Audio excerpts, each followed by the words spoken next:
hard to believe, of a future Hall of Fame receiver so unhappy with his team that he's being openly recruited by players on other teams, while his team publicly details the ways in which they are unhappy with him. Obviously, we take his lack of communication, his lack of presence, particularly on Saturday prior to the game, to be something that's very significant and will be handled appropriately. So I'm not going to speculate on trades and things of that nature. We haven't formally received a request in that regard. So I'm not going to speculate. I'm not going to speculate in terms of where the discipline might go and things of that nature. Just know that it's going to be addressed, and it will be addressed and needs to be addressed for obvious reasons. Among the things they're talking about is a lack of trust, a bond of trust being broken, letting your brothers down, mending has to be done. Is this the proper context? Absolutely. When we're talking about our darkest hour, okay, we're talking about playing to win a game and needing other dominoes to fall for us to be in the tournament, and the guy not communicating, that is a real element of discussion, certainly. So that was this morning in Pittsburgh. Mike Tomlin's first comments about Antonio Brown's Week 17 status and the drama surrounding it. And as he was delivering those comments, Brown posted this on Instagram and Twitter, a Happy New Year's post with a quote about free will. Meanwhile, former Steeler James Harrison was posting this. Yo, so I'm sitting here with my boy. I'm about to go ahead. I'm going to get the exclusive. Y'all stay tuned. We listening to what we listening to right now. Stay tuned. We about to do this big interview. We're going to drop the exclusive. I got it first. No interview posted yet, but in case you couldn't hear in the background, they were watching Tomlin's press conference, which Aditi Kinkhabwala attended in person. Aditi, what stood out to you here? Well, look, after years and years and years of Mike Tomlin covering for Antonio Brown, today he seemed to say, Lindsay, enough. Now, we know that Tomlin confirmed a few things that we reported earlier in the week, that Brown did indeed skip that MRI on Friday and that he did indeed not show up to that walkthrough on Saturday. But he also told us a few new things here. He said that it was his agent who reached out to him on Sunday morning to say that Brown is ready to play. He also told us that Brown didn't return any of his calls on Friday or Saturday. Tomlin did tell the agent that's not how we do things here, and Tomlin told us that he hasn't spoken to Brown since Sunday at Heinz Field. He also didn't mince words. When he was asked if at some point a player doesn't become worth it, he didn't hesitate in saying certainly. And we heard him earlier talk about the trust with teammates. One of Brown's teammates texted me, Brown tapped out. How are we supposed to trust him? So now here's the key with the Steelers. They are all acknowledging they have never been affected by one player getting away with so much. And as multiple members of this organization on multiple levels told me today, perhaps it's good that the Steelers missed the playoffs because now none of this drama can be brushed under the rug like in years past. And now there really does need to be change. Somewhere in Pittsburgh, many family members are taking all of this in, wondering how in the world they got here. James Jones and Willie McGinnis with us now. James, I know you've reached out to some people in Pittsburgh. What are you hearing about all this? You know, it's crazy listening to all that. It's one common denominator in this whole thing.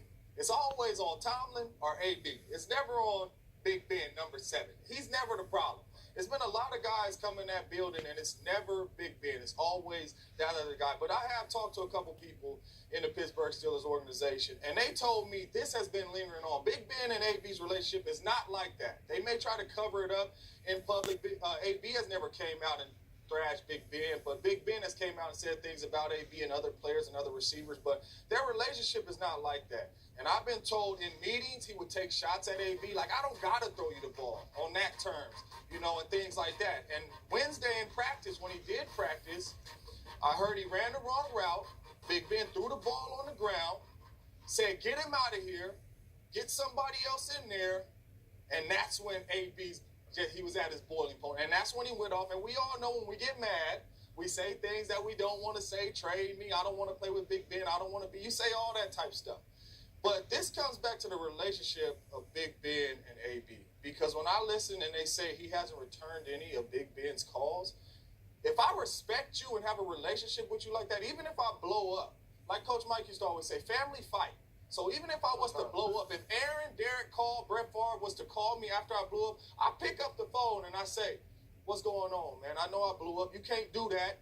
You know what I mean? I respect you, but look, that's not how we work. And you have a conversation, you talk it out. But for him not to call him back and respond, that lets you know the relationship that they have. And he's not digging Big Ben like that. And it's always somebody else's fault but his. And I think when you look at this situation with AB, of course, talk about his talent and who he is. He's a superstar. For the last 5 years, he's led all receivers in receiving yards and touchdowns. So you got to handle these receivers delicately, with delicate hands. Okay. Now, this isn't the first receiver in the league, Hall of Famer or soon to be Hall of Famer, that had issues. Okay. We had one that didn't even show up to the Hall of Fame this year. So I'm just telling you how it works with these guys. This is going to take a meeting of the minds or the bosses. They're going to have to come together and they're going to have to sit down and have a real grown man in business decision and conversation. You don't just move on from a guy like this. He is too special. He brings too much to the table. And I know it's rubbed a lot of guys the wrong way, but just kicking him out is not going to be the answer. If you think that he's a guy that you can have a conversation with and mend things with and bring it together and come to a common denominator, then you guys do that. But this is going to take somebody from the organization, the head coach, Ben and AB, sit down like men and work this out behind closed doors and not in public. And I do think it's hard to sit down and have a conversation with a man you do not respect or trust neither. Well, you say you can't move on from this type of a talent, but there have been reports that that might be the direction that we're heading here. You heard Tomlin address the subject of a trade, saying there hasn't been a formal request. That hasn't stopped players from around the league from making overtures at 84. Check this out. Jamal Adams tweeting at him, "Yo, New York will appreciate you." And then we've got Jarvis Landry of the Browns, who says that he wants a three-way FaceTime call with AB and Le'Veon. And AB, you guys, he's not exactly shooting this kind of interest down. Remember, George Kittle reached out to him on Monday. Well, how about this Niners shout-out that Brown posted today on Instagram, and Jerry Rice and a goat. I don't know where he got that goat. That's another discussion. He also liked an image of him in a Niners uniform that someone had photoshopped. Ian Rappaport, is that where this is headed, to a trade? What are you hearing about that? Well, no one has ruled out a trade at this point. And certainly hearing Mike Tomlin's comments, the frustration, the angst that he had regarding Antonio Brown does make you think that at the very least, the Steelers would consider this. And of course, AB is going to play this up on social media. That basically is what we do now. But let's go inside the numbers and try to figure out if a trade is even possible.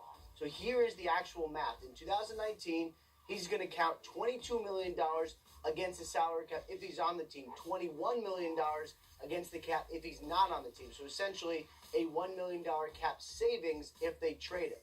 That's the cap. As far as the cash goes, $15 million in cash if he's on the team, $0 if he is not on the team. So essentially, he is not going to really hurt them cash-wise. Obviously, they save $15 million.